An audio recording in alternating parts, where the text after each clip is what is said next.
தெரியுதா? எப்படியாச்சும் நிரடைகள் ஏதாவது நடக்கிறோமா? இல்ல இல்ல, கண்ணு நல்லா தெரியுது. அதனால என்ன பண்ற, குருடர்களை குறிச்சதான ஒரு எண்ணம் நமக்கு வர மாட்டேங்குது.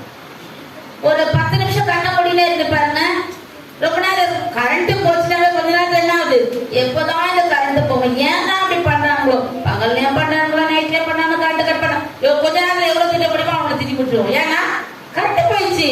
ஆனா குருடர்களுக்கு வாழ்க்கையெல்லாம் இருக்குதான், என்ன ஆயிடுச்சு, நல்லா கண்ணு இருக்குது. அதனால என்ன பண்றது, நம்ம இது பிளைண்ட் ஸ்கூல்ல இருந்து ஒருத்தர் வந்து சாட்சி சொல்றாரு, உங்களுக்கு ஞாபகம் தான் தெரியல, நல்ல பார்வையோட பிறந்தவரு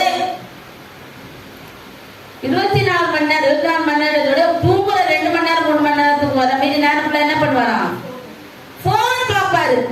வீட்டுல எல்லாரும் தூங்கிட்டாலும் பெட்ஷீட்டை போத்திக்கிட்டு போனை வச்சு, நீங்க கேட்டீங்களா அந்த சாட்சி, எல்லாரும் யாரெல்லாம் கேட்டீங்க சாட்சிய, பெட்ஷீட்டை போத்திக்கிட்டு போன் பார்ப்பாரு. அதனால என்ன ஆயிடுச்சு, 2 கண்ணும் என்ன ஆயிடுச்சு, போன ரொம்ப நேரம் பாக்குறவங்களா இதை நல்லா கேளுங்க, காது நல்லா தேய்ச்சி கேளுங்க. என்ன பண்ணுங்க, எனக்கு காது கேட்கிறது. பெட்ஷீட்டை போத்திக்கிட்டே ஒரு போனை பார்த்ததுனால அவர் 2 கண்ணும் குருடாயிட்டார். எப்படி 2 கண்ணும்? இப்ப கண்ணுக்கு ட்ரீட்மெண்ட் எடுத்தாலும் டாக்டர்ஸ் என்ன சொல்லிட்டாங்க தெரியுமா, உங்களுக்கு பார்வை வராது, வேற யாராவது, அதாவது மூளை சாவு அடைகிறவங்க இருக்காங்க இல்லையா, அடைந்தா உங்களுக்கு கண்ணை எடுத்து வைப்போம், அப்படி உங்களுக்கு சான்ஸ் கிடைச்சா பார்க்கலாம் சொல்லி எக்மோர் ஹாஸ்பிட்டல்ல இல்ல பெரிய ஹாஸ்பிட்டல்ல சொல்லி அனுப்பிச்சிட்டாங்க. அப்போ நல்ல பார்வை இருக்கும் போது என்ன பண்றோம், எவ்வளவு நாள் பைபிள் படிக்கிறோம் யோசிக்கணும்ல. என்ன பண்றோம், போர் அடிக்குது, எங்க அக்கா வீட்டுக்கு போயிட்டு வரேன், போர் அடிக்குது, எங்க தங்கச்சிகிட்ட கொஞ்ச நேரம் பேசிட்டு வரேன். கை கால் நல்லா இருக்கிறதுனால தானே உங்களுக்கு போர் அடிக்குது. நான் கேட்கறது தப்பா நினைக்காதீங்க, உள்ளத்தின் ஆழத்துல இருந்து வேதனையோட கேட்கிறேன். ஒரு வாரமும் நானும் சரி ஐயாவும் சரி என்ன சொல்றோம், கர்த்தரை தேடி. அதுக்குதான் அந்த வார்த்தையை பாடினேன். அது ஃபுல்லா என்னால பாட முடியல, தொண்டை எனக்கு அப்படி இருக்கி பிடிச்சிரு. ஏன்னா போன வாரம் ஃபுல்லா என்ன ஆயிடுச்சு, ஐஸ்கிரீமா ஸ்வீட்டு அது இதுவா புத்தடி, அதனாலதான் தொண்டை போயாச்சு. எதனால ஆச்சு, தன்னால ஆகல, நானே வச்சுக்கிட்டேன். அந்த ஆப் என்ன பண்ணிட்டு பாட்டே பாட முடியும், நீ மைக் பிடிச்சி பாடவே என்னால முடியல. ஒரு பாட்டு மட்டும் கஷ்டப்பட்டு பாடினேன். ஏன்னா நம்மளே என்ன பண்றோம், எது செய்யணும் அது செய்யக்கூடாதுன்றது சில சமயம் மறந்து போறோம். அப்போ கண்ணு நல்லா இருக்கும் போது நம்ம என்ன பண்ணணும், நேரம் கிடைக்கும் போது என்ன பண்ணணும். ஒரு சிலர் பாருங்க, நான் இப்ப ஐயா எதில் அதை சொல்லுறேன், நானே அவரை சொல்லுவேன், ஏங்க இப்படி பைபிள் படிச்சுட்டே இருக்கீங்களே உங்க கண்ணு என்னதான் ஆகும். எப்படி கேட்பேன், கண்ணு சில சமயம் அவருக்கு என்ன ஆயிடும், பொங்கிடும். ரொம்ப நேரம் ஒரு நாளைக்கு 30 அதிகாரம் 35 அதிகாரம் படிப்பாரு, பொங்கிச்சுனாலும் உட்காந்து படிப்பாரு. ஏன்னா இந்த வார்த்தை அந்த முடிச்சு ஆகணும். கண்ணு பொங்கிச்சா என்ன பண்ணுவாரு, ஹாஸ்பிட்டலுக்கு போவாரு. பிரபு கிட்ட சொல்லிட்டு, தம்பி நான் இன்னைக்கு ஹாஸ்பிட்டலுக்கு வரேன். ஏன் வரேன், ரொம்ப நேரம் நான் பைபிள் படிச்சேன் அப்படின்னு சொல்லி நாங்க போயிட்டு, அதெல்லாம் சொல்ல மாட்டேன், எனக்கு கண்ணு பொங்கிது, உடனே ட்ரீட்மெண்ட் பண்ணுவாங்க, சரியாயிடும். ஆனா ஒரு வசனம் இருக்குது, எங்க தெரியுமா இருக்கு சொல்லு, வேதத்தை வாசிக்கிறவங்களுக்கு சமாதானம் உண்டு, இன்னொன்னு என்னது, ஆயுசு கெடும் இல்லையா.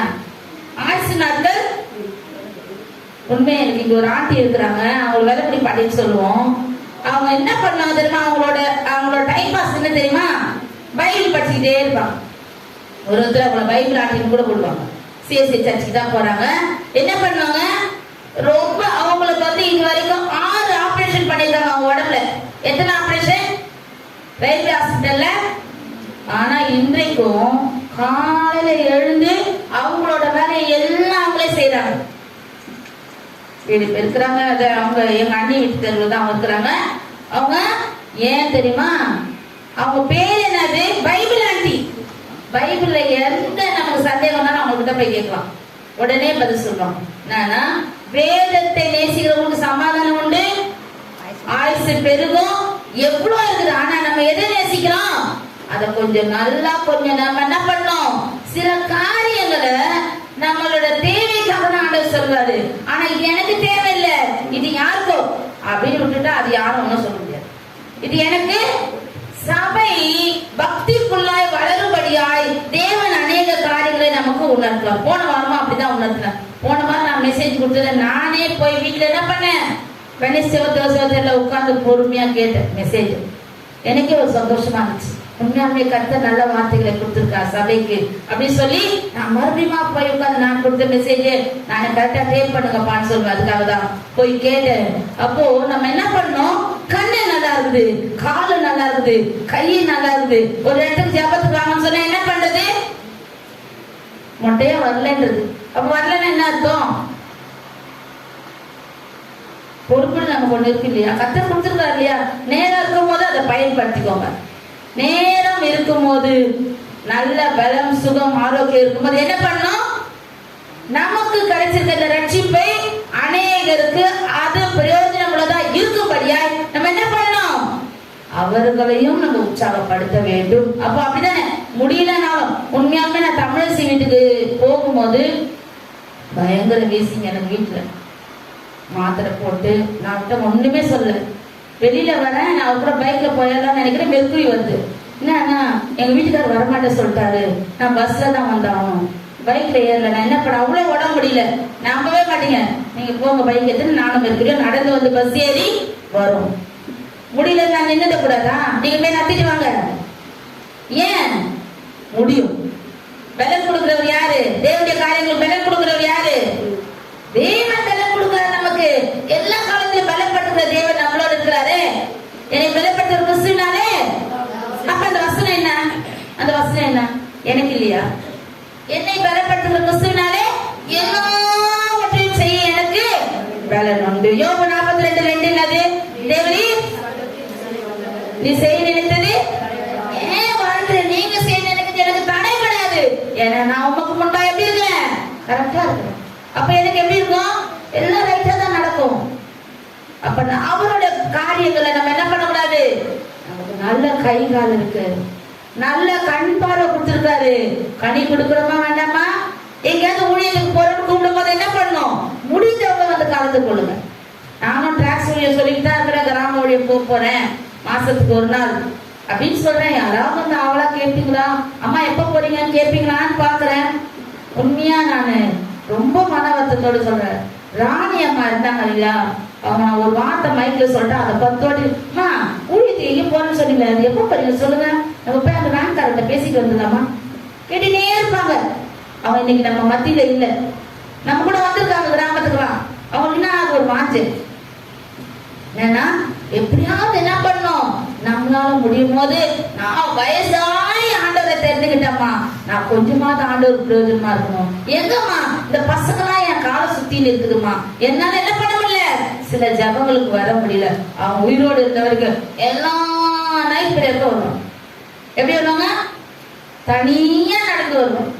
அம்மா யாரையா கூப்பிட்டு, அதெல்லாம் எனக்கு இந்த ஊரு பழக்கமா, இந்த ஊர்ல எனக்கு எந்த பயமும் இல்லை.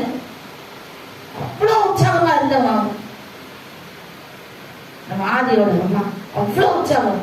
அப்ப ஏன் நமக்கு வர மாட்டேங்குது, கர்த்தர் நமக்கு அற்புதம் செய்துட்டு தானே இருக்காரு. யோசிக்க, நான் உங்களை குற்றப்படுத்த சொல்லல, யோசிச்சு.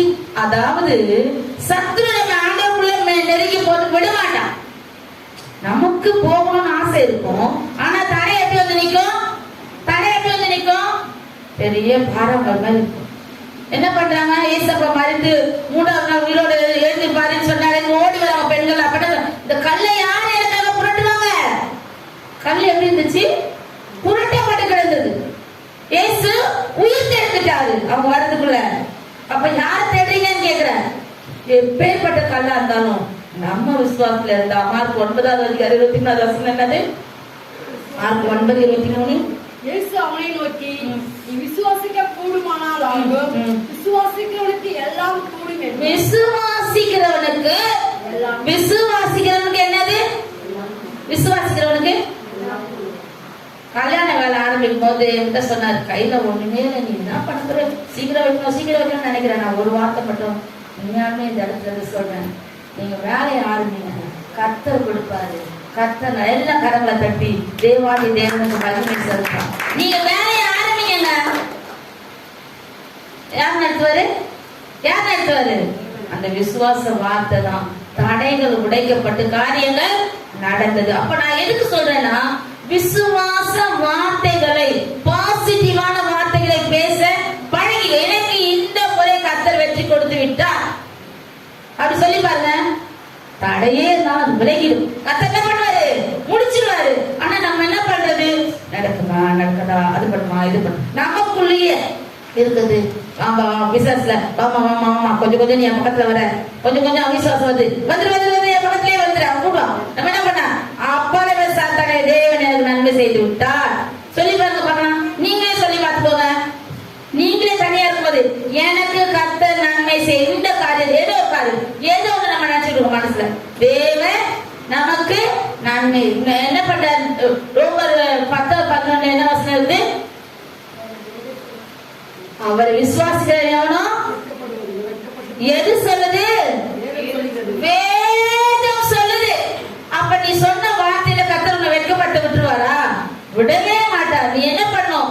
ஒரு ஸ்டெப் நீ எடுத்து வைங்க, 4 ஸ்டெப் நடக்கிறதுக்கு கர்த்தர் என்ன பண்ணுவாரு? கிருபை செய்து. இன்னொரு வசனத்தை கூட படிக்கலாம். மார்க் 7வது அதிகாரம் 32-33. மார்க் 7:32-33. அங்கே கொண்டைவாய் உடைய ஒரு செவிடனை அவரிடத்தில் எங்க ஏஞ்சில இருக்காளா? சத்தமா படிமா. ஏந்திர வசந்த படிமா. மைக்கு கொடுமா. அங்கே கொண்டைவாயுடைய ஒரு செவிடனை அவனுக்கு கொண்டு வந்து அவர் தமது கைகளை அவன் மேல் வைக்கும்படி வேண்டிக் கொண்டார்கள். அப்பொழுது அவர் அவனை ஜனக்கூட்டத்தை விட்டு தனியே அழைத்துக் கொண்டு போய் தம்முடைய விரல்களை அவன் காதுகளில் வைத்து உமிழ்ந்து அவனுடைய நாவை தொட்டு வானத்தை அண்ணாந்து பார்த்து பெருமூச்சு விட்டு எப்பத்தா என்றால் அதற்கு திறக்கப்படுவாயாக என்று அர்த்தமாம். என்ன வாய்? கொண்டை வாய். நம்ம ஏரியால கூட யாரோ ஒருத்தருக்கு கொண்டை வாய் பேர் வச்சிருக்காங்க, கேள்விப்பட்டுங்க. ஆனா கொண்டை வாய் என்னது? சரியா பேச வராதவங்க, விளங்காதவங்க பேசுறாங்க. என்ன ஆகுது? ஆனா கர்த்தர் என்ன பண்றாரு?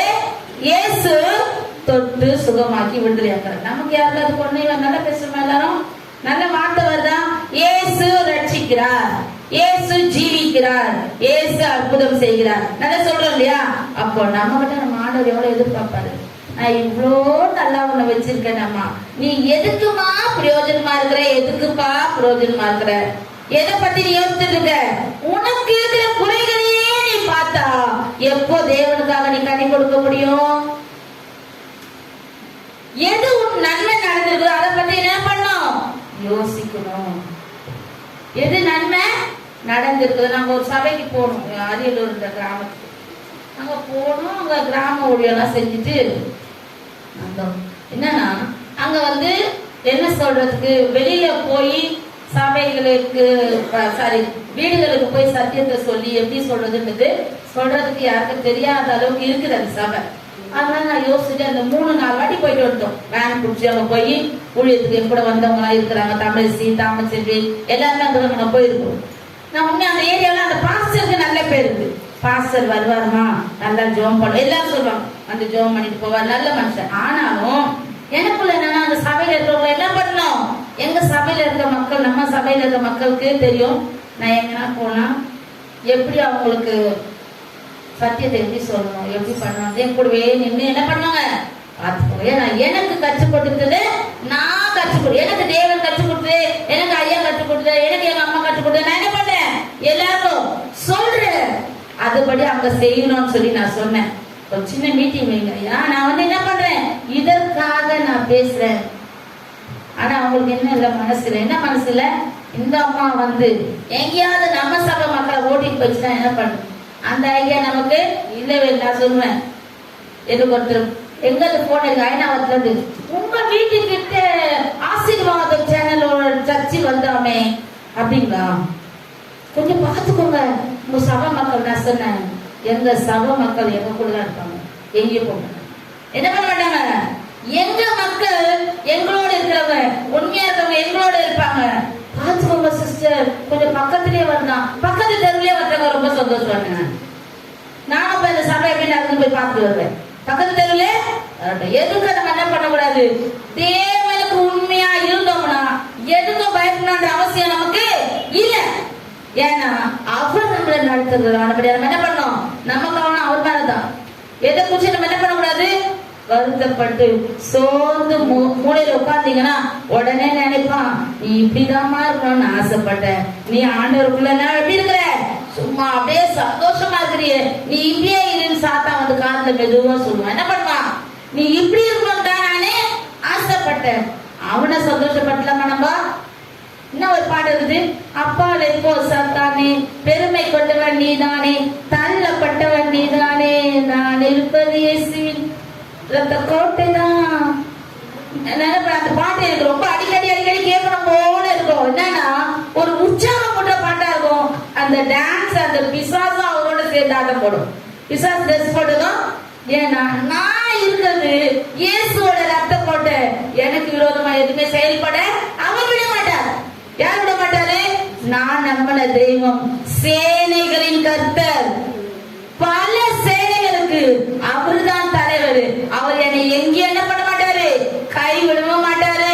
எந்த இடத்துல வேணா போலாம். ஒரு நாள் நான் 2005 இங்க இருக்கும்போது ஸ்கூலுக்கு வேலைக்கு போயிட்டு வந்தேனுங்க. நான் மெர்க்குரி மெட்ரிகுலேஷனுக்கு போயிட்டு வரும்போது ஒரு ஃபங்க்ஷனு, அதுக்கு போயிட்டு நான் ஸ்கூல்ல 10 மணி ஆயிடுச்சு முடியறதுக்கு. நான் உடனே அப்போ போன் எல்லாம் ஒன்றும் கிடையாது, போவேன்னு சொன்னாங்க வீட்டுல. நான் போயிட்டு நைட்டு 10 மணிக்கு மெயின் கேட்ல இருந்து இறங்கிட்டனால நடந்து வந்தேன். அப்ப 2005 நம்ம ஊர் எப்படி இருக்கோம்னு நினைச்சு பாருங்க. இப்ப எங்க அக்கா சொல்லுது, என்னை காட்டுல கொண்டு வந்து விட்டாலே நம்ம பொண்ணை திட்டுது. 2005 எப்படி இருக்கும் கொஞ்சம் யோசிச்சு பாருங்க. எத்தனை வருஷம் முன்னாடி? 19 வருஷம் முன்னாடி எப்படி இருந்திருக்கும்? எவ்வளவு காடா இருந்திருக்கும்? லைட்டே கிடையாது. அங்க இருந்து அந்த கிரவுண்ட்ல மட்டும்தான் லைட். அப்ப கிரவுண்டுக்குள்ளதான் நடந்து வரணும். நடந்து வந்தீங்க இந்த வீட்டுக்கு வந்து சாப்பாடு எப்படி வந்தேன்? இவ்வளவு நாள் எதுக்கு நீ உட்கார்ந்து? 7 மணிக்கெல்லாம் நீ வரணும் இல்ல? எனக்கு அதை பத்தி பயமே இல்லை. ஏன்னா ஏசி என்னோட இருக்கிறது. நான் தைரியமா வீட்டுக்கு போய் சேர்ந்துருவேன். கரண்ட தட்டுக்கு பார்க்கலாம், உங்களுக்கு அந்த தைரியம். என்ன பண்ணாரு? ஏசி என்னோட இருக்கிறாருப்பா, நான் போயிடுவேன். மறுநாள் எங்க பெரிய நீ வந்தாங்க. எத்தனை மணிக்கு பாப்பா வீட்டுக்கு வந்தேன்? 10 மணி. அவரும் சேர்ந்து எங்க வீட்டுக்காரர் 2 பேரும் சேர்ந்து திட்டாங்க என்ன. 10 மணிக்கு மெயின் கேட்ல இருந்து நடந்து வந்திருக்கிற. எங்கேயாவது முள்ளு போதாத மாதிரி இருக்குது. எங்கன்னா வந்து யாராவது வீட்டுக்கு போனா என்னத்தோட ஒருத்தர் காத்திர விட மாட்டாரு. என்ன பண்ண மாட்டாரு? என்ன சொல்றது? ஏன்னா எனக்குள்ள இருக்கிறவர் பெரியவர். யார் அவரு? எனக்குள்ள இருக்கிறவரு. எனக்கு அந்த தைரியத்துலதான் உடம்பே சரியில்லைன்னா கூட என்ன பண்ணுவேன், நைட் எல்லாம் முடியாம இருக்கும். இங்க இருந்து பஸ் கிடையாது, வண்டி ஒண்ணுமே கிடையாது. நாங்க இங்க இருந்து கொசவாத்துக்கு சர்ச்சுக்கு போனோம். நைட்லாம் வீசிங்கா இருக்கும், ஜோரமா இருக்கும். காலையில இருந்து என்னை விட்டுட்டு இவங்க 3 பேரும் கிளம்புவாங்க. அவங்க கிளம்புறத பார்த்தோன்னே சவுண்ட் தெரியணும், எழுந்து நான் கிளம்ப ஆரம்பிச்சிருவேன். 3 பேருமே சொல்றாங்க, உன்னால முடியல, இன்னைக்கு நீ வீட்டுல இரு, எனக்கு முடியும், நான் மயக்க போட்டுன்னா அங்க போய் விடுறேன். உண்மையா பொய்யா நைவட்ட கேட்கணும், ஒண்ணுமே ஆகாது. நான் மருந்தெல்லாம் கொடுக்க ஒன்னாக வாங்க, நான் வரேன். அப்ப என்னன்னா நமக்குள்ள வைராக்கியம் இருந்தாதான், வைராக்கத்தை நமக்கு கொடுக்கிற தேவன் நம்மளோட இருந்து நம்ம என்ன பண்ணுவாரு? நடத்துவார். சின்ன சின்ன காரியத்துல என்ன பண்ண கூடாது? சோர்ந்து போக. அப்ப நம்ம எப்படி கனி கொடுக்கிறோம் மாற முடியும்? எப்படி என்ன பண்ணோம்? சின்ன காரியமா வரும்போது என்ன பண்ணணுமா? சரி இதான் சின்ன விஷயம்பா, இதை குறிச்சு நான் ஏன் கவலை பண்ணணும் அப்படி நினைச்சு பாருங்க. அப்படி நினைச்சு பாருங்க. ஏதாவது ஒரு சந்தர்ப்பம் நம்ம கட்சிட்டே இருக்கும். எங்க வீட்டுக்கு இப்ப வெள்ளை துணியெல்லாம் துவைக்கிறதுக்கு ஒரு பாப்பா வருது, இந்த பெருமாள் கோயில் தெருவில் இருந்து. அது என் பேரை கேட்டுட்டு என்ன சொல்லிச்சு, நீங்க எப்படி இப்ப கிறிஸ்டினா ஆனீங்க? நான் சொன்னேன், ஒரு நாள் சர்ச்சுக்கு வந்து உட்காருமா கொஞ்ச நேரம் அப்படின்னா. ஐயோ எங்க வீட்டுல இருக்கிறவங்க தெரிஞ்சிச்சுன்னா அவ்வளவுதான், அப்படியே தொலைச்சு விட்டுருவாரு அப்படின்னு. நான் சொன்னேன், உன்னை விட வைரக்கமா இருந்தவங்க எங்க மாமியாரு எங்க அம்மா. உன்னை விட நீ என்ன, நீ வாரங்களா நீ கோயிலுக்கு போறியா, இவ்வளவு இலை போடுறியா, அவ்வளவு பண்றியா, அமாவாசை பண்ற இது அப்படிலாம் இல்ல. வெள்ளிக்கிழமை செவ்வாய்னா என்ன பண்ற, பூஜை பண்ற. அவளு எங்க மாமியார் எங்க அம்மா தான் ஓவரா இருந்தவங்க. அவங்க எல்லாம் எப்படி போனாங்க, மறித்து அடக்கம் பண்ணப்படும் போது ஃபாரின் லேடிக்கு மாதிரி போனாங்க. எப்படி போனாங்க? எப்படி போனாங்க? இவங்க கிறிஸ்டினாவே பிறந்தாங்க. தமிழ்ச்செல்வி கேட்டுச்சு, அம்மாவை பார்க்கறது ஃபாரினர் மாதிரி இருக்குது எங்க அம்மாவை. அது பார்த்ததே அப்பதான் சாவதுக்கு முந்தின நாள் தான் அவங்களை பச்சி மறுநாள் வந்துச்சு. அப்ப என்ன ஆச்சு? எப்படி மாறினாங்க? தேவன் செய்த அற்புதங்கள் இதை காட்டில எனக்கு இயேசுவே பெரியவன் எப்படி மாறினாங்க? இதையெல்லாம் காட்டிலும் இயேசுதான் எனக்கு பெரியவர்னு அவங்க என்ன பண்ணிட்டாங்க? வயது மூப்பிலும் அவங்க கனி கொடுத்து மதித்தாங்க. 2 பேரும் எனக்கு நல்லா தெரியும். யார பார்த்தாலும் எங்க மாமியார் ஒரு வார்த்தை கேட்பாங்க, நீங்க இந்துமா இந்துவா? ஆமா அவங்க இந்துமா, அப்படி கேட்காதீங்கம்மா அப்படி சொன்னா கூட வந்து சொல்லுவாங்க, போமா நீ சும்மா இருமா. நம்ம எவ்வளவு சந்தோஷமா ஆண்டவர்களா இருக்கோம். ஆமா நீங்க எப்படி இருந்தீங்களோ அப்படிதானமா இப்ப இவங்களாம் மாறுவாங்கம்மா. இனிமே சொல்லிடுமா, நீ தைரியமா நீ சொல்லுமா அப்படின்னு. அவங்களுக்குள்ள 90 வயசு அவங்க மறிக்கும் போது யார பார்த்தாலும் அந்த வார்த்தை தான் கேட்பாங்க. ஏன்னா இயேசு உண்மையான தெய்வம், ஜீவிக்கிற தெய்வம். அவர் எப்படி இருக்கிறாரு? நன்மை செய்கிறவராகவே இருக்கிறார். அப்போஸ்தலர் 28:20 வசனமா, நன்மை செய்கிறவராகவே என்ன பண்றாரு? சுற்றி திரிகிற தேவன் நமக்கு நன்மையை மாத்திரம் தான் செய்யறாரு. தீமையை நாமளே வர வச்சுக்க கூடாது. கொஞ்சம் கொஞ்சமா அவருக்காக கனி கொடுக்கிறவர்களாய் நம்ம என்ன பண்ணோம்? மாற வேண்டும். யோசிக்குவதற்காக தான் தேவன் இந்த நாளை நமக்கு கொடுத்திருக்கிறார். இன்னொரு வசனத்தை கூட படிக்கலாம். நீதிமொழிகள் 24வது அதிகாரம் 30.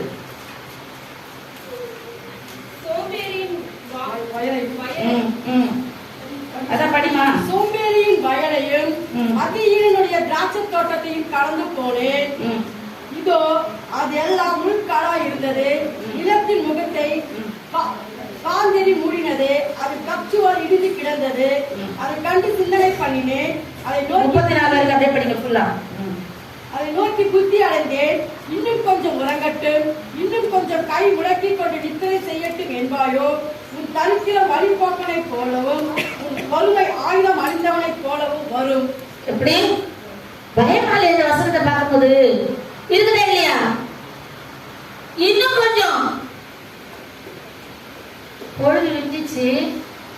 அதுல பிரசங்கில 5வது அதிகாரம் 2வது வசனமா என்ன பண்றாரு? ஆண்டவரே நம்ம வீட்டை கடந்து போறாரு அதிகாலையில. அவரு நமக்கு நிறைய கிஃப்ட் கொண்டு வர்றாரு காலையில. எதுக்கு? என் பிள்ளைங்க எழுந்து என்ன துதிக்கும், என்ன தேடும், இதெல்லாம் இந்த கிஃப்ட் நான் அவங்களுக்கு கொடுக்க போறேன்னு அவர் கடந்து போற வசந்த படிங்க. உன்னத பாட்டு சாரி, உன்னத பாட்டு. நான் நித்திரை பண்ணினேன். என் இதயமோ விழித்திருந்தது. கதவை தட்டுகிற என் நேசரின் சத்தத்தை கேட்டேன். என் சகோதரியே, என் பிரியமே, என் புறாவே, என் உத்தமியே, கதவை திற. என் தலை பனியினாலும் என் தலைமையில் இரவில் பெய்யும் தூறலினாலும் நனைந்திருக்கிறது என்றார். என் வஸ்திரங்களை கலற்றி போட்டேன். நான் எப்படி அதை திரும்பவும் உடுப்பேன்? என் பாதங்களை கழுவினேன். நான் எப்படி அவளை திரும்பவும் அழுக்காக்குவேன் என்றேன். நமக்கு எழுந்துக்கணும், ஃபேஸ் வாஷ் பண்ணணும், ஜெபத்துல உட்காரணும். கொஞ்ச நேரமாவது அதிகாலை தேடினா நமக்கு வர வேண்டிய என்ன வரும்? ஆசீர்வாதங்கள். அதிகாலையில எழுந்து ஜெபம் பண்ணணும். அதிகாலையில ஜெபிக்கணுமா? நைட்லயே ஜெபம் பண்ணிட்டு பார்த்துக்கலாம். அதிகாலையில என்ன தேடிக்கிறவங்க கண்டையில எதுக்கு வசனம் இருக்குது? எதுக்கு இருக்குது? காலையில எழுந்தா தேவன் காலையில புது கிருபைகளை கொடுக்கிறாருன்னு வசனம் இருக்குதா இல்லையா? புதிய கிருபை. உண்மையாலுமே நாங்களாம் இப்படி எல்லாம் ஆசீர்வாதமா இருக்க வேண்டிய ஆளே கிடையாது. ஆண்டவர் அறிஞ்சுக்கலாம். எப்படி இருப்போம்? எங்க குடிசையில எந்த இடத்துல எங்க அழிந்து போயிருப்போமோ யாருக்குமே தெரியாது. இன்றைக்கு தேவனை அறிந்து கொண்டதுனால எங்க 10 பேர், எங்க பெரிய அண்ணனோட மக வந்திருக்கிறோம், அவளுக்கு தெரியும். 10 பேரோட குடும்பமா எப்படி இருக்குது? செல்வ செழிப்பா இருக்குது. செழிப்பா இருக்குதுன்னா அதுக்கு காரணம் என்னன்னா, கர்த்தரை எப்படி தேட வேண்டும் என்று என் தாய் எங்களுக்கு கற்றுக் கொடுத்து அதை நாங்க பிடித்துக்கணும். இப்ப யார் கற்றுக் கொடுக்குறா? பாஸ்டர்மா வாரம் சொல்ல வேண்டாம். அதுக்காக ஜோப் பண்ணிக்கலாமா? ஜோப் பண்ணிக்கலாம். நான் எங்க வீட்டுக்கு வேலை செய்யறேம்மா கேட்பேன். வீட்டை ஜோப் பண்ண தூங்கிட்டேன் பாஸ்டர்மா. காலையில முழிப்பே வர மாட்டேங்குது. ஏன் வர மாட்டேங்குது? நீ ஜோப் பண்ணிட்டு நைட்டு படு. அவங்க வீட்டுக்காரர் காலையில எழுந்து ஜோப் பண்ணணும். தெரிஞ்சிருவா ஒரு பழைய சாமான் இருக்கிற மனுஷன் காலையில எழுந்து அந்த சைடு போய் பாருங்க. 6 மணி 7 மணி கூட அவர் ஜபத்தை முடிக்க மாட்டார். கத்தி கத்தி கத்தி அவர் பாடி ஜோப் பண்ணிட்டே இருப்பாரு. அவரு உண்மையான அவங்க வீட்டை பார்க்கும்போது எனக்கு ஒரு சந்தோஷம். என்ன தெரியுமா? அவங்க செய்யற வேலைக்கும் அவங்க இருக்கிற வீட்டுக்கும் சம்பந்தம். அவ்வளவு பெரிய வீடு கட்டுப்படியா கர்த்தர் கிருபை செய்தார் அந்த ஒரு மனுஷனோட ஜபம். இதை ஏன் திருப்பி திருப்பி திருப்பி சொல்றோம்னா, நம்ம வார வாரம், அதாவது பேர் கிறிஸ்தவனா எப்படி தெரியுமா, பெயருக்கு கிறிஸ்தவங்க கிறிஸ்துமஸ்க்கு போவாங்க, 1ஆம் தேதி போவாங்க, அதாவது 1ஆம் தேதி மீன்ஸ் அத ஜனவரி 1ஆம் தேதி போவாங்க, டிசம்பர் 31 போய் ஆசீர்வாதம் 12 மணிக்கு வாங்கிட்டு வந்துட்டா அந்த வருஷம் ஃபுல்லா நமக்கு நல்லா ஓடும். நமக்கு நல்லா அது ஒரு நம்பிக்கை. போவாங்க, குட் ஃப்ரைடேக்கு போவாங்க, ஈஸ்டருக்கு போவாங்க, 4 நாள் போனா நம்ம கதை கிறிஸ்தவன்ற கதை முடிஞ்சிச்சு. ஆனா இன்னொரு கிறிஸ்தவங்க இருக்காங்க, சண்டே சண்டே போவாங்க, முடிஞ்சு போச்சு. பைபிள் போய் ஷெல்ஃப்ல இருக்கும். பைபிள் எங்க இருக்கும்? டெய்லி எடுத்து படிக்கணுமா வேணாமா? படிக்கணும். எதுக்கு இதை சொல்லி சொல்லி கொடுக்கணும்னா, நாங்கள் பெற்ற ஆசீர்வாதங்களை நீங்களும் பெற்றுக்கொள்ள வேண்டும். தேவனை தேடினால் ஒழிய நமக்கு உயர்வு வரவே வராது.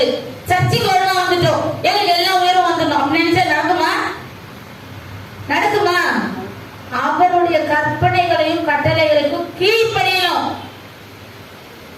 கீழ்ப்படியது மிக மிக மிக அவசியம்.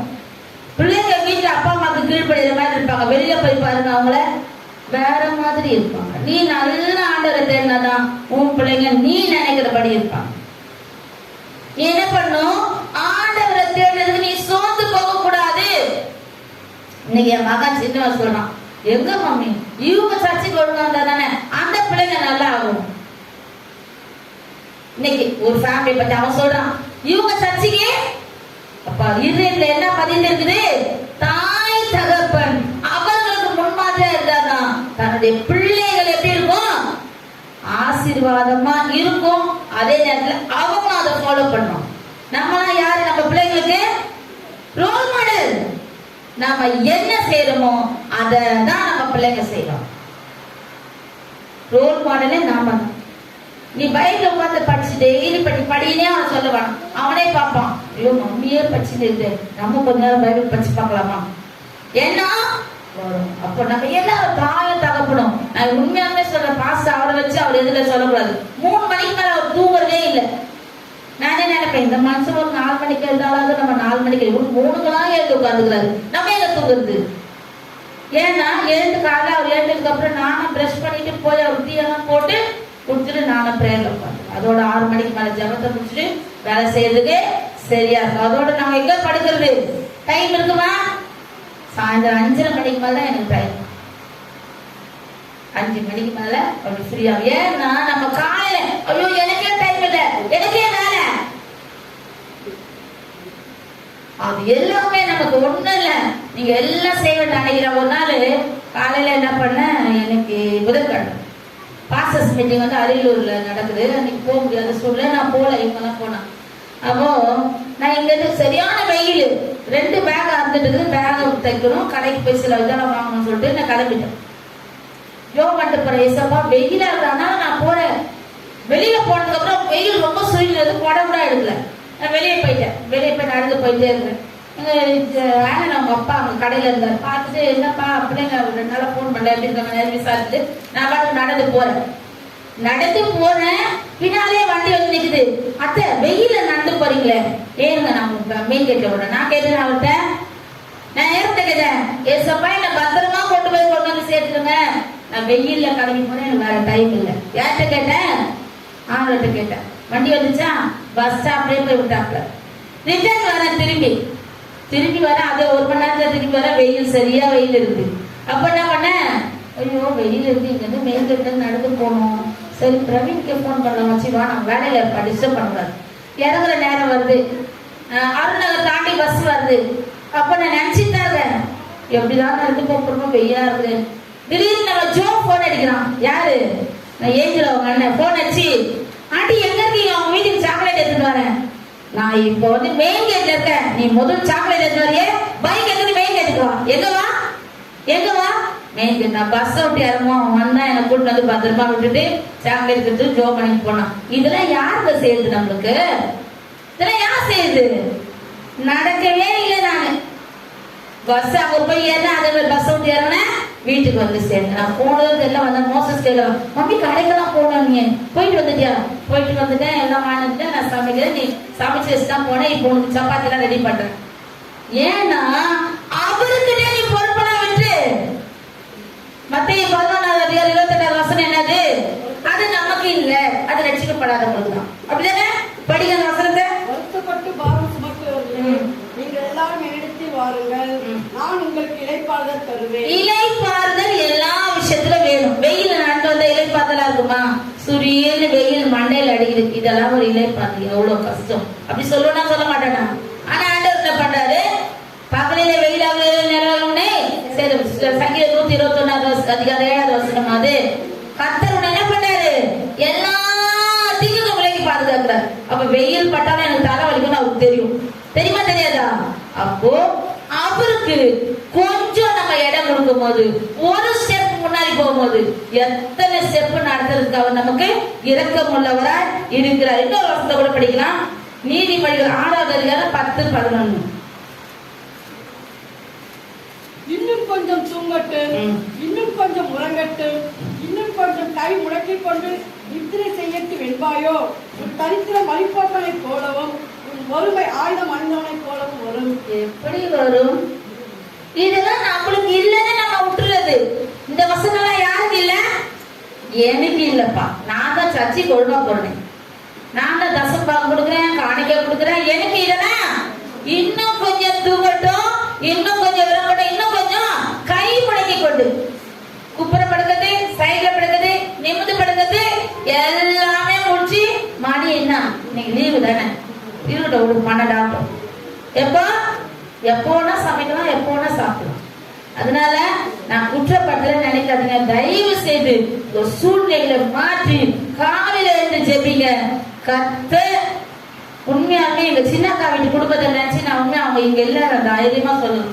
எங்க ஆன்மா அவங்க வீட்டுக்கு போவாதனால அவளுக்கு தெரியும். காலையில 6 மணிக்கு மேல சின்ன குழந்தை 2 வயசு குழந்தை கூட எங்க மாமா தூக்க விட மாட்டாரு. என்ன பண்ணுவாரு? ஒரு கிளி எழுப்புவாரு.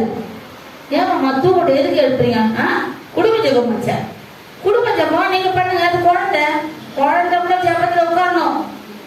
எப்படி இன்றைக்கு அந்த பிள்ளைங்க அதை ஃபாலோ பண்ணுது. அவங்க குடும்பத்துல பெரிய பெரிய அற்புதங்களை தேவன் செய்திருக்காரு. எதனால அதிகாலையில் ஆண்டவர் அவங்க 4 மணி நேரம் எழுது, 3 மணி நேரம் எழுது ஜோம் பண்ணி இருப்பாங்க. 6 மணி ஆனவங்க குடும்ப ஜெபம். ஏதோ டிவி எதுவுமே போட மாட்டாங்க, உட்காந்துருவாங்க 4 பேர் ஜெபத்துல. சின்ன குழந்தையில அவங்க உட்கார வச்சதுனால இன்றைக்கு அந்த பிள்ளைங்க அலாரம் வச்சு எழுந்து ஜெபிக்குது. 4 மணிக்கு அலாரம் வச்சு எழுந்து ஜெபிக்கிறதுனால அவங்க எதிர்பார்க்காத அற்புதங்கள் அவங்க குடும்பத்துல நடக்குது. அநேக கண்களுக்கு எதுக்கு நான் இதை சொல்றேன்னா, இன்னும் கொஞ்சம் தூங்கட்டும். நீ எப்படி கர்த்தருக்கு கனி கொடுத்த? எப்படி கனி கொடுக்க முடியும்? சில சமயம் எனக்கு காலையில எழுந்து தூக்கமே இல்லைன்னா சாயந்தரம் 5 மணிக்கு மேல தலை இந்த மண்டை பயங்கரமா வலிக்கும். ஜெப நேரத்தை கொஞ்சம் தலையில வச்சுட்டு நான் ஏசப்பா அந்த வலியை நீக்கி போடுங்கப்பா. அதுக்காக மாத்திரை எல்லாம் போட முடியாது, தலைவலிக்கலாம். ஜோம் பண்ணிட்டு என்ன பண்ணுவேன்? ஜோம் பண்ணிட்டு பேசாம உட்காந்து ஸ்தோத்திரம் பண்ணி நினைப்பாங்க. தலைவலியை காணது. தேவன் அற்புதத்தை நம்ம கரத்துல சர்ச்சோட பாஸ்டர் சொல்வாரு, உன் கரத்துல தேவன் அற்புதத்தை கொடுத்திருக்காரு. உனக்கு எங்க தலைவலிதா இந்த கையில இயேசுவே நீங்க தொடுங்க, எனக்கு அற்புதம் செய்யுங்க. நம்ம எல்லாரும் எப்படி மார்க்கு கடைசி வசனமாமா அது அவர் செய்கிற காட்டிலும் எல்லா யோகம். அந்த வசனம் படிங்க.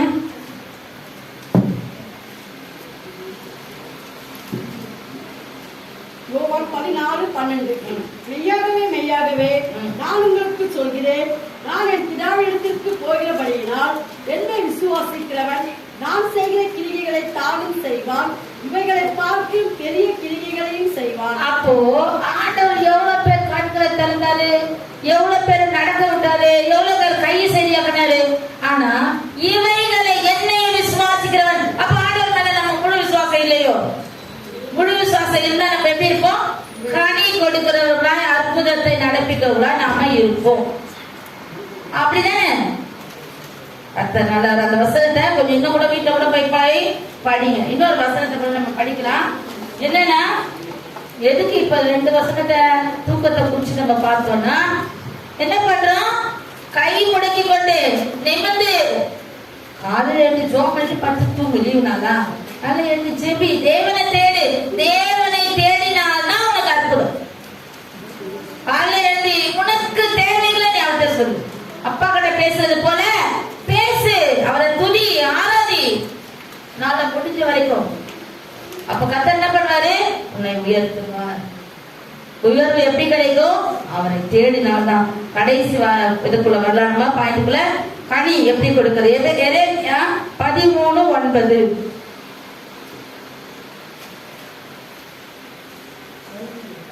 இப்படியே நான் யூதாவுடைய பெருமையையும் எருசலேமுடைய மிகுந்த பெருமையையும் கெட்டு போக பண்ணுவேன்.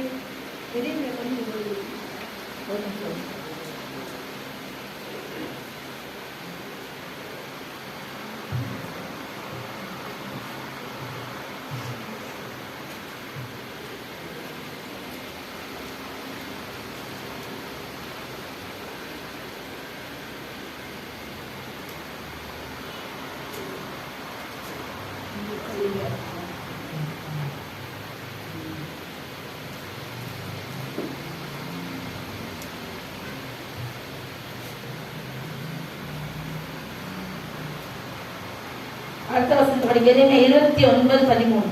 29:13.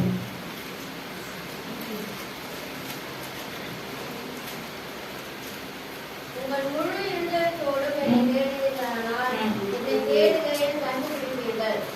எப்படி தேடுறோம்? முழு இதயத்தோட தேடுறோமா? முழு இதயத்தோட தேடுறோமான்னு நம்மள என்ன பண்ணோம்?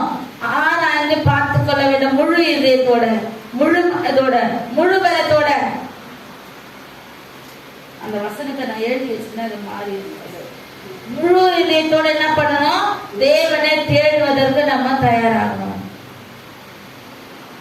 அற்புதங்கள் நமக்கு செய்ய என்ன பண்றாரு? காத்துக்கிட்டு அதிசயங்கள் செய்கின்றவர் நம் நடுவில் இருக்கின்றார்.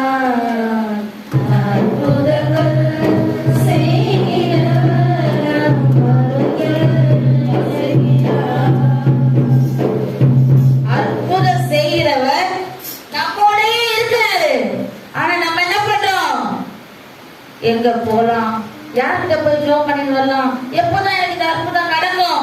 நீ விசுவாசித்தால் தேவனுடைய மகிமையை ஆனா என்ன பண்றது? நம்ம விசுவாசம் தான் கொஞ்சம் குறைவாயினே போகும். அதை செய்து யாரு? சத்துரு. அந்த சத்துரு நம்ம அதற்கு என்ன பண்ணணும்? ஜெபிக்கணும். இன்னொரு வசனம் படிக்கலாம். மத்தேயு 19:15 வசனம். 19:15.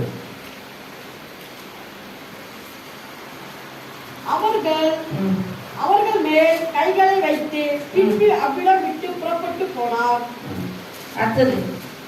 அப்பொழுது ஒருவன் வந்து அவரை நோக்கி, நல்ல போதகரே, நித்திய ஜீவனை அடைவதற்கு நான் எந்த நன்மையை செய்ய வேண்டும் என்று கேட்டான். அதற்கு அவர், நீ என்னை நல்லவன் என்று சொல்வானே, தேவன் ஒருவர் தவிர நல்லவன் ஒருவன் இல்லை. 19:15. ஆமாங்க, 19 மத்தேயு.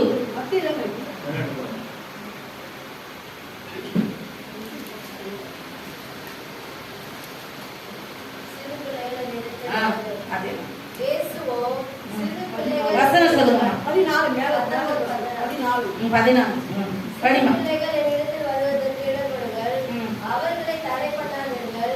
பரலோக ராஜ்யம் அப்படிப்பட்டவர்கள் என்று சொல்லி அவர்கள் மேல் கைகளை வைத்து பின்பு அவ்விடம் விட்டு சிறு பிள்ளைகளிடத்தில் வருவதற்கு இடம் கொடுங்கள், அவர்களை தடை பண்ணாதீர்கள்.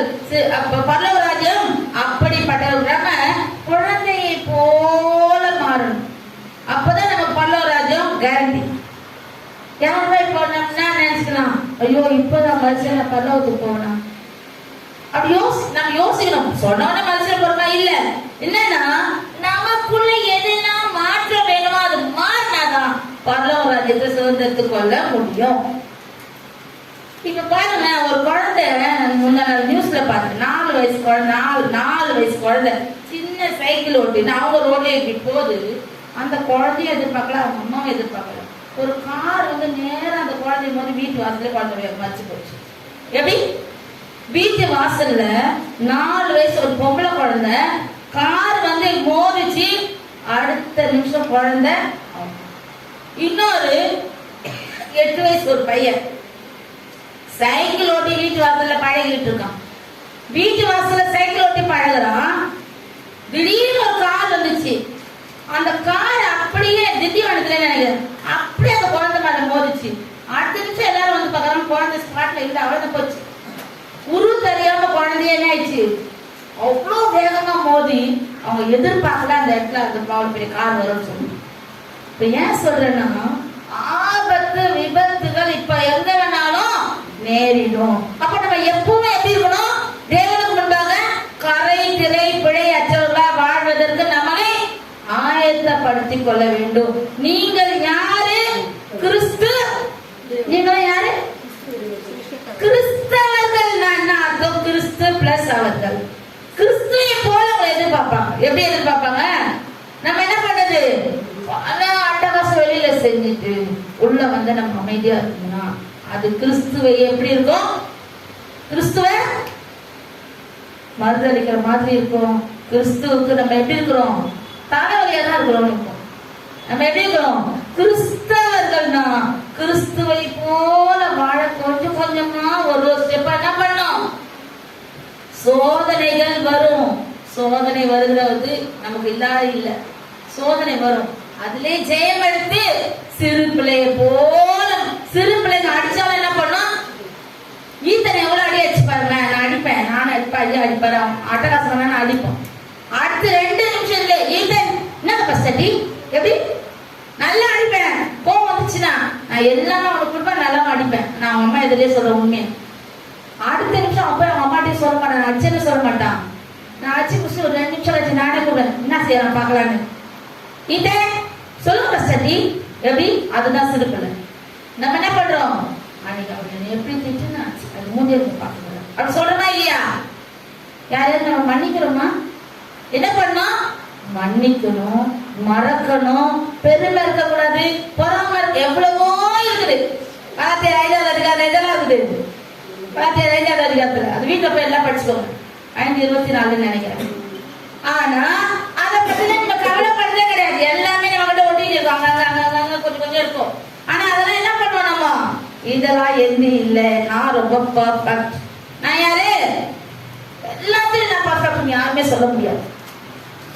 ஸ்டெப் பை ஸ்டெப், ஓ எனக்குள்ள இது இருக்கு, எனக்குள்ள அது இருக்கு, இதுதான் என்னோட ஆசீர்வாதத்துக்கு தடை அப்படி சொல்லி என்ன பண்ணும், கொஞ்சம் கொஞ்சமா. அதாவது கேட்ட சத்தியம் நம்ம மனசுல பதியணும். நான் ஏற்கனவே அடிக்கடி நான் சொல்லுவேன், நான் சின்ன வயசுல சர்ச்சைக்கு போகும்போது எங்க அம்மாட்ட கேட்பேன், என்ன கேட்பேன், அம்மா இன்னைக்கு பாஸ் என்னமா மெசேஜ் கொடுத்தாரு. எங்க அம்மா என்ன சொல்லுவாங்க, அது ஆழமான சத்தியம், உனக்கு புரியாது, பெருசானதான் புரியும். எனக்கு இந்த ஆழமான சத்தியம் எல்லாம் எப்படின்னு எனக்கு தெரிய மாட்டேங்குது. சிறு பிள்ளைக்கும் நான் சொல்றது புரியும். எப்படி சிறு பிள்ளைக்கும் புரியும். அப்ப நான் நினைப்பேன், ஆழமான சத்தியமா, அது என்ன ஆழமான சத்தியம்? ஏசப்பா நமக்காக வந்தாரு, வாழ்ந்தாரு, மரித்தாரு, 3ஆம் நாள் உயிரோடு எழுந்தாரு. இன்னைக்கு நமக்காக தேவனுடைய வலது பாசத்துல பரிந்து பேசிக் கொண்டிருக்கிறார். நாம செய்யற தவறுகளுக்கு அவர் என்ன பண்றாரு, பரிந்து பேசிக் கொண்டிருக்கிறாரு. அப்ப நம்ம என்ன பண்ணோம், சிறு பிள்ளைய போல மாறணும். அதுக்காக தான் சொல்றாரு, சிறு பிள்ளைய போல மாறினால்தான் நம்ம எப்படி இருப்போம், கனி கொடுக்கிறவர்களாய் மாறுவோம். இன்னொரு வசனத்தை கூட படிக்கலாம். எரேமியா 33:11-26 வசனம். எரேமியா 33. இன்னும் களிப்பின் சத்தமும் மகிழ்ச்சியின் சத்தமும் மனவாளரின் சத்தமும் மனவாட்டியின் சத்தமும் சேனையின் கர்த்தரை துதியுங்கள், கர்த்தர் நல்லவர். கடைசி வார்த்தை, சிறையிருப்பை, தேசத்தின் சிறையிருப்பை திருப்புவேன் என்று கர்த்தர் சொல்கிறார். எப்படி நீ சிறு பிள்ளையை போல மாறி தேவனுக்கு கனி கொடுக்கலாம் மாறும்போது உன்னுடைய சிறையிருப்பு மாற்றப்படும். ஏதோ ஒரு விதத்தில் நம்ம சிறைப்பட்டிருக்கும். எப்படி சிறைப்பட்டிருப்போம் நமக்கு தெரியாது. ஏதோ ஒரு காரியம் இருக்கும் நமக்கு. இதுக்காக நான் ரொம்ப நாள் சேமிக்கிறேன், ஆனா இது என்ன ஆகல, விடுதலை ஆகவே இல்லை. ஆனா என்ன பண்ணணும், நான் எப்படி இருக்கிறேன், நாங்க சொல்லுவோம், யாருக்காவது பிரச்சனை வந்துச்சுன்னா நல்லா மன்னிப்பு கேட்டு ஜோம் பண்ணுங்க, சரியாயிடும். அவங்க நம்மள தப்ப கூட நினைப்பாங்க, ஐயோ நான் தான் பாவின்னு உணர்த்துறோம். அப்படி இல்ல, நாங்க 2 பேரும் அதுதான் பண்ணுவோம். என்ன உடம்பு சரியில்லைனாலும் ஐயா சொல்லுவாரு, நல்லா மன்னிப்பு கேட்டு ஜோம் பண்ணு, சரியாயிடும். சும்மா மாத்திரை பார்த்து சாப்பிட்டுருக்கோம் நினைக்காத, அதுதான் உண்மை. சிறையிருப்பை திருப்பணும்னா, தேவன் நம்முடைய சிறையிருப்பை திருப்பணும். நம்ம என்ன பண்ணணும், அவர் சமூகத்துல அமர்ந்து ஒரு சிலர் ஜோம் பண்ண பார்த்துருக்கீங்களா? உணர்வே இருக்காது ஒரு ஜபத்துல. எப்படி இருக்கும்? அவங்க சொல்ல வேண்டியதெல்லாம் ஆண்டவர்கிட்ட சொல்றாங்க. ஆத்திரம் தோத்திரம் ஆமேன்னு அவர் சொல்லுவாங்க. சும்மா கிட்ட சொல்லுவாங்க. அந்த மாதிரி எல்லாத்தையும் சொல்லி முடிச்சுட்டு ஆமேன் அப்படி இல்லை. ஜெபிக்கும் போது ஏசப்பா நீங்க எங்களோட பேசுங்க, ஏசப்பா இந்த காரியத்தை பாருங்க, ஏசப்பா எனக்கு இதை செய்யுங்க, நான் ஏன் இப்படி இருக்கிறேன், எனக்கு இதுல ஆசீர்வாதம் இல்லையே, இந்த காரியம் எனக்கு மாற்றப்படலையே, அப்படி கேட்டு பாருங்க. கர்த்தர் உங்களோட பேசுவார். ஒரு சிறையிருப்பை மாற்றுவார். 26வது வசனத்தை படிங்க. அதுலயே அப்பொழுது லாஸ்ட் அவர்களுடைய சிறையிருப்பை நான் திருப்பி அவர்களுக்கு இறங்குவேன் என்று கர்த்தர் சொல்கிறார். யாருடைய சிறையிருப்பை? நீ எப்போ ஆண்டவருக்கு முன்பாக உன்னுடைய பாவங்களை அறிக்கை செய்து, உன்னுடைய சின்ன சின்ன தவறாக பாவம்ன்றது கொலை செய்யறது, கொலை அடிக்கிறது, திருடுறது, அதுதான் நம்ம நினைச்சுக்கோம். சின்ன சின்ன தவறு ஒருத்தவங்க இருக்கவே மாட்டாங்க, அவங்கள பத்தி நம்ம கொலை பேசணும், அதுவும் தப்புதான். நமக்கு அதெல்லாம் சும்மா சர்வசாதாரணம். அதெல்லாம் எப்படி அவங்களா இருக்கிறாங்க, அவங்க இல்ல. ஆனாலும் யார் பாக்குறா? பாதாளத்திலே போனாலும் நீர் அங்கேயும், பாதாளத்திலே போனாலும் நீர் அங்கேயும். உண்மையா? அப்ப நம்ம என்ன பண்ணோம்? சின்ன சின்ன காரியங்களுக்கு தேவனத்துல மன்னிப்பு கேட்க நம்ம என்ன பண்ணோம்? தயாரா இருக்கணும். அப்ப நம்முடைய சிறையிருப்பு எந்த காரியம் நம்ம வாழ்க்கப்படலனாலும் அதுக்காக ஜெபிச்சே அது ஒரு சிறையிருப்பு நமக்கு உண்டு. அதுல நம்ம வெளியே வரணும். நம்ம என்ன பண்ணணும்? ஆண்டவர் சமூகத்துல மன்னிப்பு கேட்டு அவரோட நம்ம என்ன பண்ணணும்? ஐக்கியப்படணும். அடுத்த வசனத்தை படிங்க. 26. அப்ப கர்த்தர் சிறையிருப்பை மாற்றணும். அவருக்கு முன்பா நம்ம என்ன பண்ணணும்? அவரோட இணையணும். அப்போ கனி கொடுக்கிறவங்களா மாறும், நிச்சயமா மாறும். அவர் நம்ம எப்படி இருப்பாரு? வாளாக்காமல் நம்மளை தலையாக்குவார், கீழாக்காமல் மேலாவாய். அதுல பாருங்க, நம்ம அவர்கிட்ட வில்சனா, உன்னை வாளாக்காமல் இயேசு தலையாக்குவார், உன்னை கீழாக்காமல் இயேசு மேலாக்குவார், உன்னை வாளாக்காமல் இயேசு தலையாக்குவார், உன்னை கீழாக்காமல் இயேசு மேலாக்குவார். ஜெயம் ஜெயம் அல்லேலூயா, ஜெயம் ஜெயம் அல்லேலூயா. இஸ்ரவேலே நீ பயப்படாதே, இஸ்ரவேலே நீ பயப்படாதே, கரப்படி கருணை நடத்திடுவார், கரப்படி கருணை நடத்திடுவார். ஜெயம் ஜெயம் அல்லேலூயா, ஜெயம் ஜெயம் அல்லேலூயா. இயேசு தலையாக்குவார், உன்னை கீழாக்காமல் இயேசு மேலாக்குவார், உன்னை வாழாக்காமல் இயேசு தலையாக்குவார், உன்னை கீழாக்காமல் இயேசு மேலாக்குவார். நம்ம இன்னைக்கு பார்த்த காரியங்கள் எல்லாம் நம்ம அவரிடத்துல வீட்டுல போய் இல்லை ஒரு முறை எழுதி வச்சுட்டீங்கன்னா போய் பாருங்க. எல்லாமே நம்ம மாறி கனி கொடுக்கிறோம்னா தேவ சமூகத்துக்கு திரும்பும் போது அவன் நம்ம சிறையிருப்பை மாற்றுவார், நம்ம உயர்வாக்குவார், உயர்ந்திருக்க செய்வார். அநேக கண்கள் கண்டு வியக்கும், எப்படி உங்களுக்கு இந்த உயர்வு வந்தது என்று அநேக கண்கள் கண்டு வியக்கும். நம்ம சரியா வாழ்ந்தோம்னா தேவன் நமக்கு சரியாவே இருக்கும். நம்ம என்ன பண்ணுவோம்? எனக்கு மட்டும்தான்ப்பா இப்படிலாம் நடக்குது. இனிமே அந்த வார்த்தையை மாற்றி என்ன பண்ணுவோம்? நம்ம ஏசாயா 45:2 ஓனர் ஆனவரை என்ன பண்றாரு? செமையாக்குறாரு. அவர் ஆக்குறாரு, நாம அதுக்கு தகுதியா இருந்தாதான். அப்போ வார்த்தைகளை கர்த்தர் நமக்கு ஆசீர்வதித்து நம்ம மனதில் பதிவுபடி செய்து கர்த்தர் நம்மோடு பேசினதுக்காக கர்த்தருக்கு கோடான கோடி நன்றி.